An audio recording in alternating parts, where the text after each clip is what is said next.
So we have a little shift in our program. Jean-Luc will start this session with his paper, and I have the pleasure now to present you. First of all, let me express my appreciation that you are now available to present at our conference despite the very unpleasant turbulences yesterday at the airport without even boarding the plane. So it's really a pity, but yes, good to have you here now. Jean-Luc Enyegue is from Cameroon, but as a member of the Society of Jesus, he lived and studied and worked in various places internationally. He did his novitiate in Rwanda, pursued studies in philosophy in the Democratic Republic of Congo, and studies in theology at the Universidad Pontificia Comillas in Madrid. At Boston College in the United States, he earned a licentiate in theology and a PhD in church history and hermeneutics. The dissertation examining the role of the Jesuits in colonial and post-colonial West Africa indicates already why he fits very well into the program of this conference. I also brought your dissertation, your book along. So Competing Catholicisms, the Jesuits, the Vatican, and the Making of Post-Colonial French Africa. Since 2020, he has served as director of the Jesuit Historical Institute in Africa in Nairobi.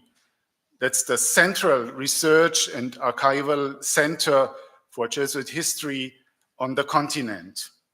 And he teaches church history at Hekima University College. Recently only, there is some news about you, Jean-Luc. In October, he was appointed the new provincial of the West Africa province, beginning his term in January 2026. I'm not sure whether I should congratulate for this new move in your career, because I wonder, because your excellent academic contribution, how will that develop during this new task? Okay. Father Enyegue's research focuses on the history of the Catholic Church and the Society of Jesus in Africa, especially in Cameroon and Chad. His work explores how Jesuit missionary activity, colonial power structures, and African contexts intersected, and how African Christians in the 20th century forged their own ecclesial identity within these dynamics. His book, I already presented, Competing Catholicism, is regarded as a landmark study on the relationship between mission, colonialism, and ecclesiology in the French-speaking Church of Africa. In addition, he is deeply engaged in the preservation and development of African archival resources and in mentoring young scholars of African church history. Once again, we are very happy to have you here, and we are looking forward to your presentation. Jean-Luc. Thank you very much, Marcus, for the generous presentation. And I wish I was there with you, but all works well for those who love Jesus. So after I canceled my German visa yesterday morning, I end up getting another one. That's why I was not connected yesterday. So I finally got a visa yesterday, but it was late to travel. And that visa is even very long, it is 5 years. So at the end of the day, things worked very well. So ladies and gentlemen, all protocol observed, I was supposed to present on intercultural-postcolonial inquiries into universalism. from an African perspective. As I was reflecting on that important topic, I found it simpler to basically focus on one particular African author and one article of his, because that particular article addresses post-colonialism, it addresses post-Vatican II, and it focuses on mission, knowing that we cannot address mission in Africa without Nostra aetate. So I shared my PowerPoint with Robin. He can share it with you as well. So the title of my presentation this morning is Ebussi Bulaga's Démission, 60 years after Gentes and Nostra aetate. So the author is Ebussi Bulaga. Who is he? Ebussi, he is one of the first Cameroonian Jesuits. His father was a catechist, and the catechist was basically the job description for Cameroonian evangelizers until the 1940s. In 1935, he was born around the time when we are having the first Cameroonian priest ordained in the context of the indigenization of Catholic clerical personnel and leadership in Africa. He did the minor seminary on the Holy Ghost Fathers. And then in 1955, he joined the Jesuits and did his theology in Lyon-Fourvière, living in the same community with great theologians like Henri de Lubac, whose role in the council is very well known. Ebussi was ordained priest in 67, just 2 years after the council, and he got a doctorate in philosophy, returned to Cameroon to work in a high school and then as a teacher in the major seminary of Yaoundé, where he also became head of studies. And in that position, he attempted to Africanize the curriculum. And during that same period, he started publishing articles with Concilium, feeling that the church needed reforms and that the reforms that were proposed during Vatican II were not bold enough because to him, this reform did not really address the deep challenges the church was facing. He will struggle with that issue until the 1980s, when he finally even left the Jesuit and left priesthood and secularized. So that Ebussi Bulaga is a very influential theologian. We have many Africans, so he was very influential. We have a number of books and theses that has been written on him. So in 1974, he published an interesting article in Spiritus journal. And the title of the article is La Démission. And La Démission is a French word composed. We have de and mission. So it is basically on demissionization of the church in Africa. So in the introduction of that book, Ebussi provides the context in which he is writing this article. He says that he was reacting to the last push by Rome in 1957 to send additional fidei donum missionaries, lay volunteers and nuns to Africa.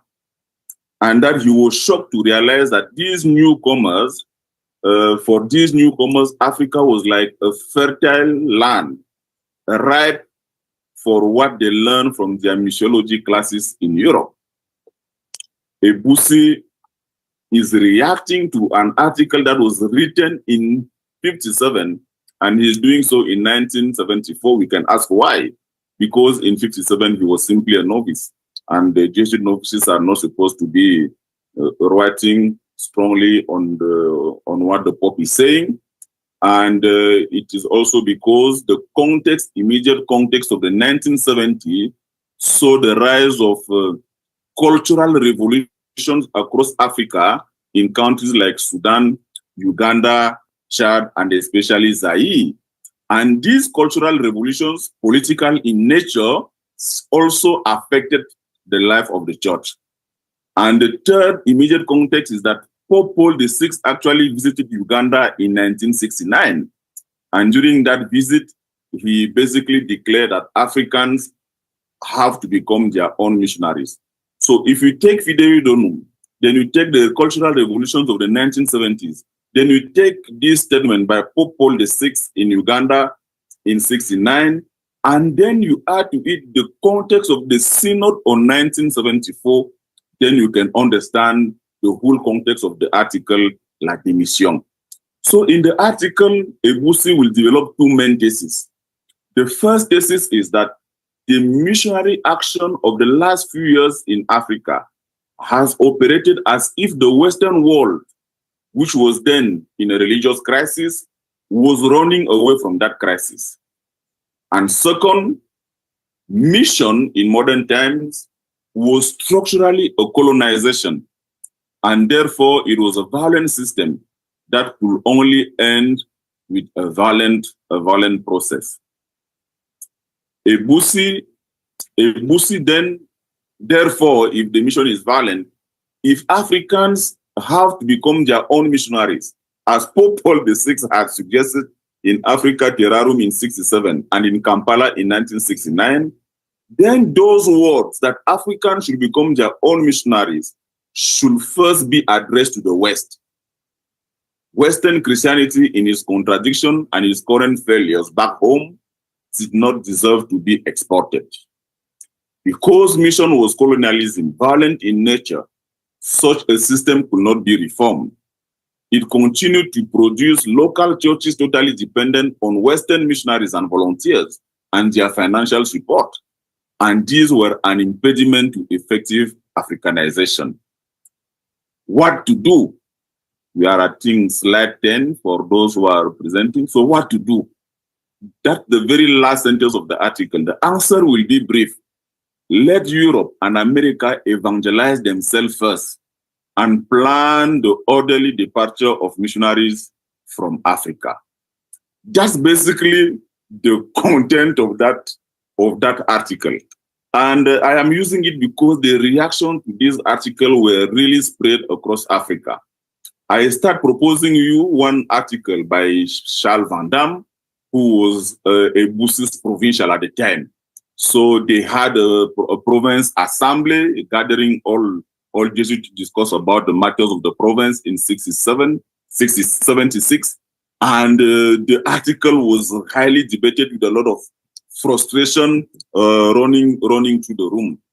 And the provincial had this to say, there is a feeling that this is probably the first and the last generation of European missionaries in the province. And this is the West African province. And then we have another article by another Jesuit who became bishop, Isidore de Souza, who says there is a changing world in which former mission territories will become missionaries providers. And among the challenges facing the new churches were the structures they inherited from the West, their cost, and their sustainability. The moratorium that Ebusi basically is reflecting in De Mission has been going on among Protestant churches. And therefore, de Souza believed that that moratorium in the Catholic Church was actually hasty and it has to be slowed down. Jesuit Jules Dubois from Congo observed that some missionaries wanted to maintain the status quo at any cost. Others were withdrawing from long-term planning, paralyzed by the uncertainty about their future. And yet others were simply creating oases, no man's land ministries, where they will allow non-African supervision. And then Dubois writes, he's a Belgian, the colonial era is well done when Europeans were all powerful and controlled the economy, the politics, the human and spiritual training of the clergy. Africanization has become an unquestionable principle today. Rodrigo Mejia, who also later became a bishop, was the rector of the Jesuit philosophy in Kimwenza in Congo, where most African Jesuits were being trained in philosophical studies. And in one of his homilies, he used the word démissionnaire in an echo to Ebussy's démission. And in that homily, he called out missionaries who were resigning or withdrawing from apostolic commitment. He also departed a little bit from what he considered Ebussy idealism and the idealism of other moratorium proponents. Instead, he advocated to take a more realistic approach to mission. And the realistic approach he was referring to was the one adopted by the 44th International and Ecumenical Missiological Week of Namur in Belgium in 1974.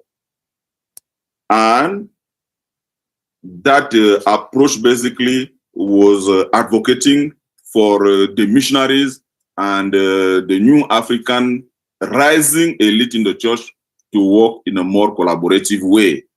And that voice is basically reflected in the position adopted by African bishops who address the missionary directly through letters and speeches, homilies, all kind of stuff.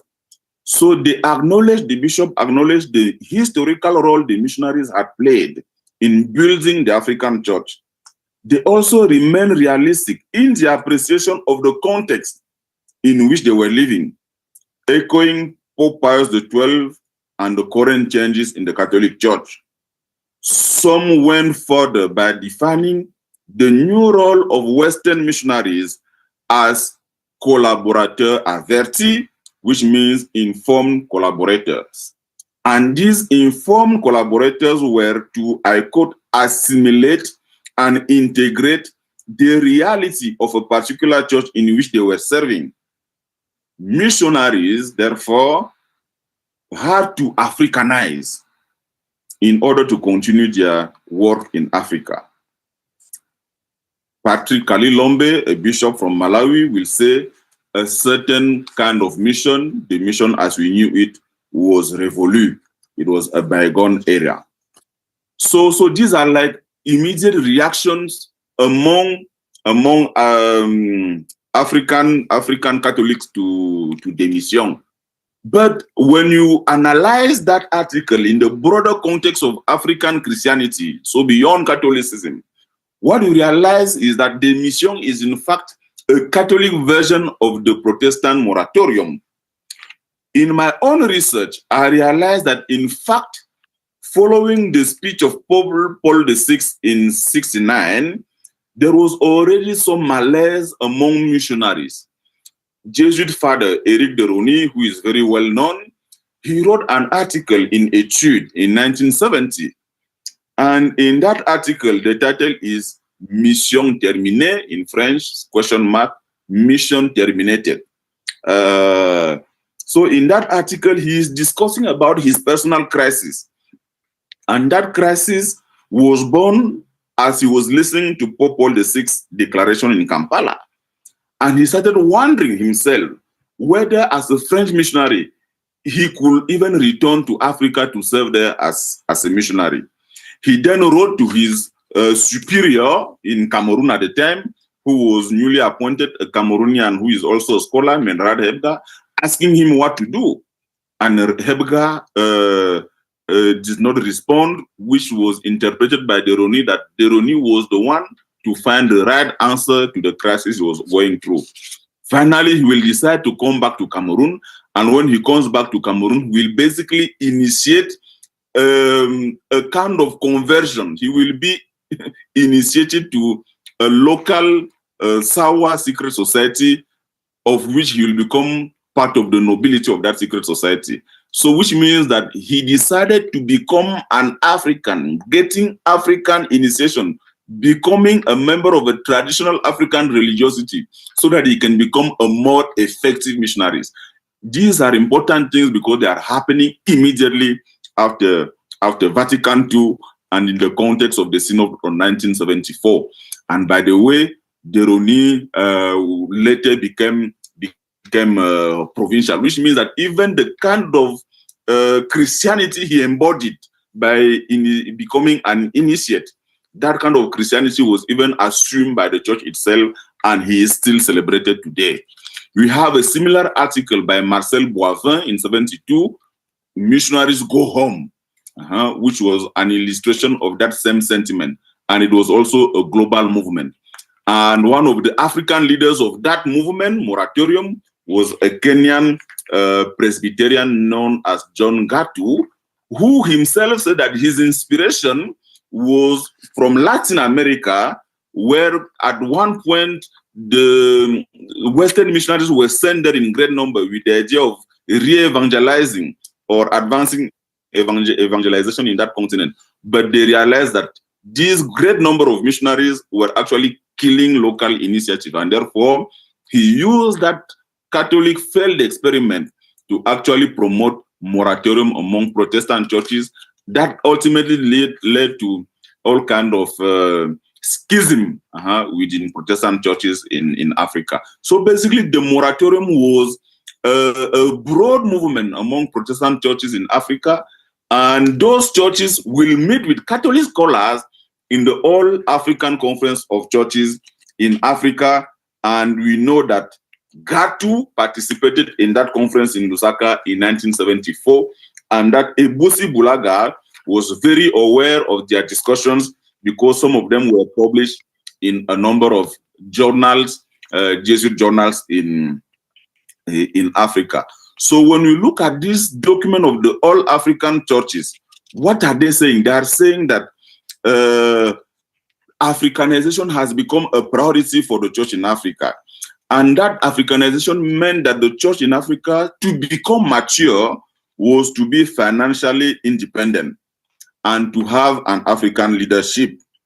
And then that All-African Council of Churches also concluded that the continuous presence of missionaries was becoming a hindrance to the emancipation of the church in Africa, and that ecclesiastical jurisdictions were shaped from outside and were still manipulated by Western influence and following colonial lines. So basically, this is the spirit of what was happening immediately after the publication of Gentes. It is as if basically the new push, the missionary activity of the church following Vatican II was perceived by these leading scholars and ecclesiastics as something that was not necessarily positive for Africa. So I want to spend a few times to just see how that how we can understand this demission today, and in light of the topic of this conference that we are having. So Ebusi's demission is actually a concrete case studies of African reception of Vatican II, especially at Gentes. We know that some scholars have considered the African contribution to the council, slide 18, if you are, okay, very good. Some scholars have considered the African contribution to the council as insignificant, and others in recent research have highlighted the prophetic contribution of African bishops in the council, including on matters related to Gentes and Nostra aetate. So when you look at what Ebusi is proposing, beyond the financial dependence of African churches, his analysis actually helps us re-examine the material legacy of mission, its infrastructures, artifacts, even intellectual productions. Are we to keep them, to continue entertaining them, or do we need something totally different?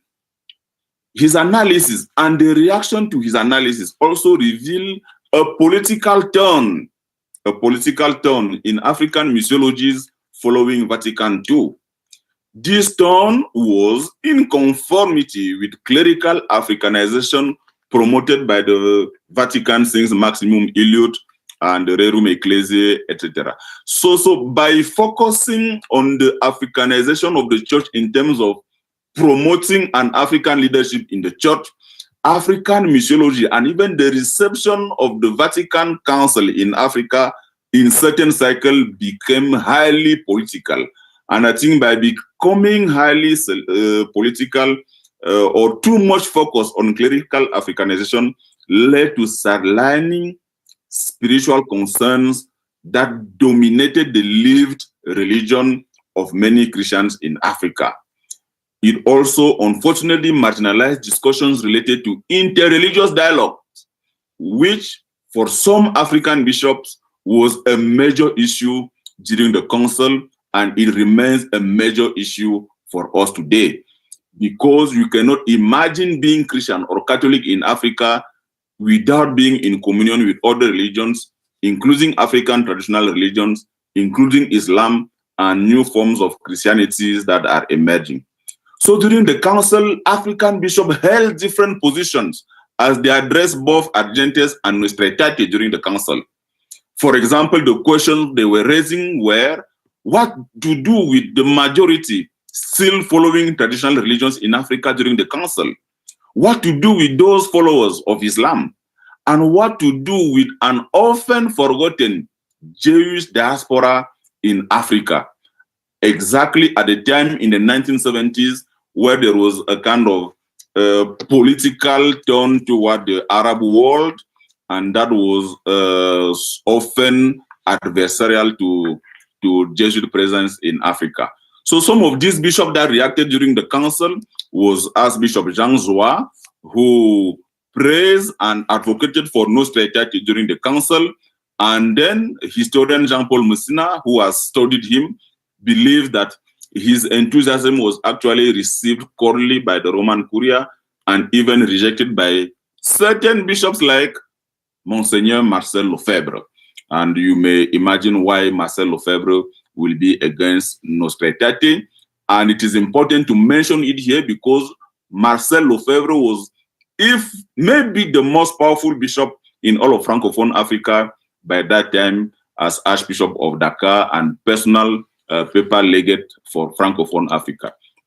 You have another bishop in Northern Cameroon, Yves Plumet, and Northern Cameroon is interesting. Why? Because the church in Northern Cameroon is a small minority in a predominantly Muslim area.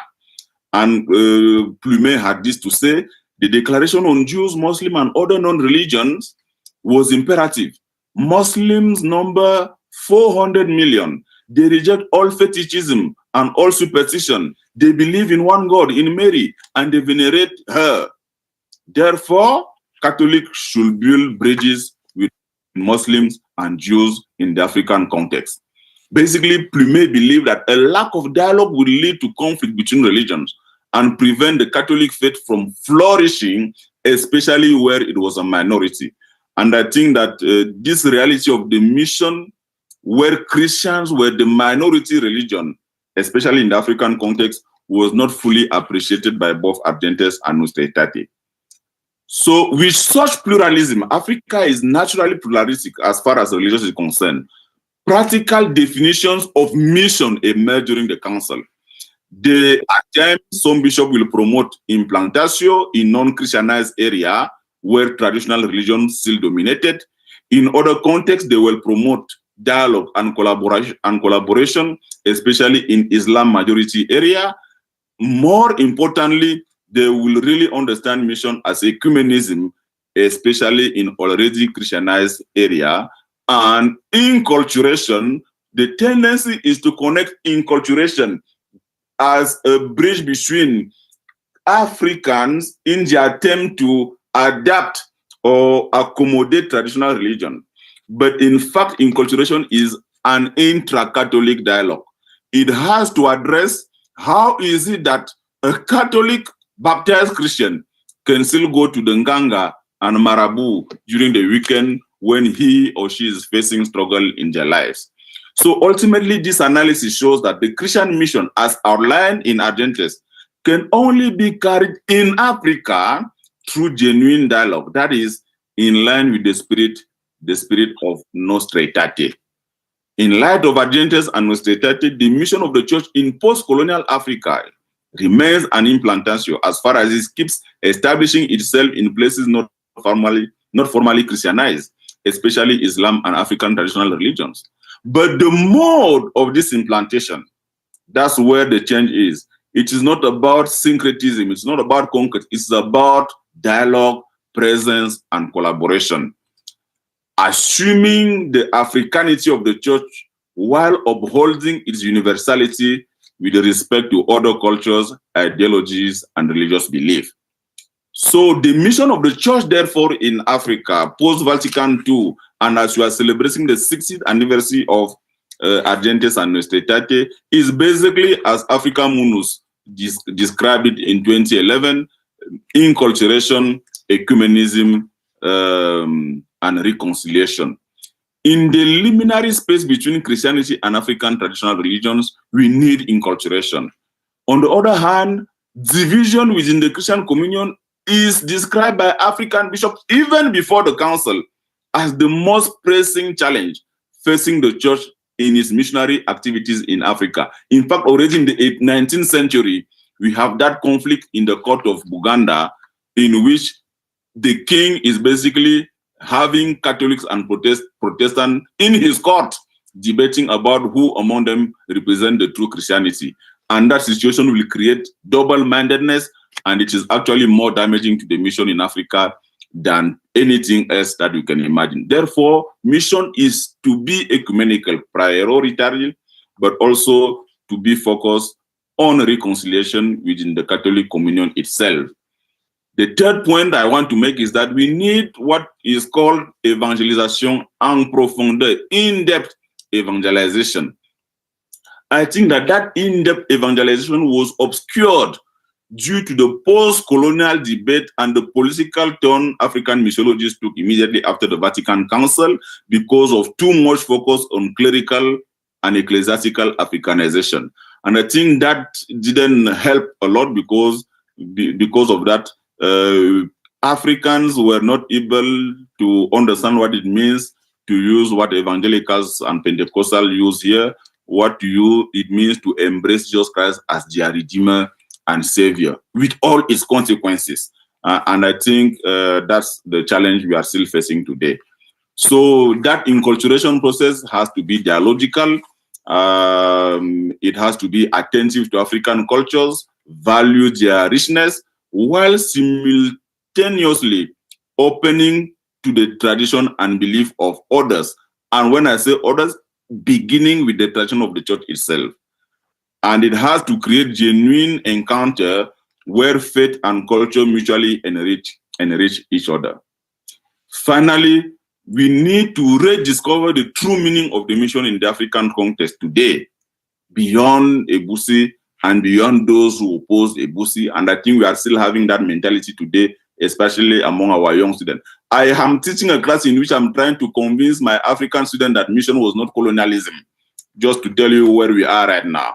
And some of them are being prepared to become priests, and some of them are nuns and all of that. So it means that the debate is still ongoing, but we need to go deeper so that we can embrace a more spiritual and intellectual depth, and also fully appreciate the beauty of lived religion in Africa, because lived religion is actually both Christian, ecumenical, and pluralistic. In most of our families, we can have all these religions represented in that same family, and we eat together, and we go to one church to another, depending on days and events. So I want to finish with this beautiful quote and smile of Pope Francis. Smile, why? Because Pope Francis has had this to say about mission, that mission is primarily about attraction. Today, mission is about attraction. We need to live lives that attract others. And the key to attraction is the joy, the joy of the gospel that fills the hearts and lives of all who encounter Jesus. Those who accept his offer of salvation are set free from sin, sorrow, inner emptiness, and loneliness. With Christ, joy is constantly born anew. The root of such a joy, Francis believed, is the connection with the poor, which the majority of African Christians is, in truly journeying with them and learning from them their unique trust in God's providence. So that's basically what I prepared for you today, and I thank you for listening. I hope I didn't take too much time. Asante sana, Jean-Luc. Thank you very much for this intriguing analysis of African contexts in various countries in post-colonial and post-Vatican developments. We have later time in a workshop. You will join us online in a workshop to deepen more the analysis and the aspects you brought up. So thank you very much. Right now, it was very exciting and very inspiring to ground our discussion. We started yesterday with a broad horizon, a wide vision of universality, and now we get into real context, and that is very inspiring. Thank you so much, and we continue with the next presentation. See you soon. Thank you. See you.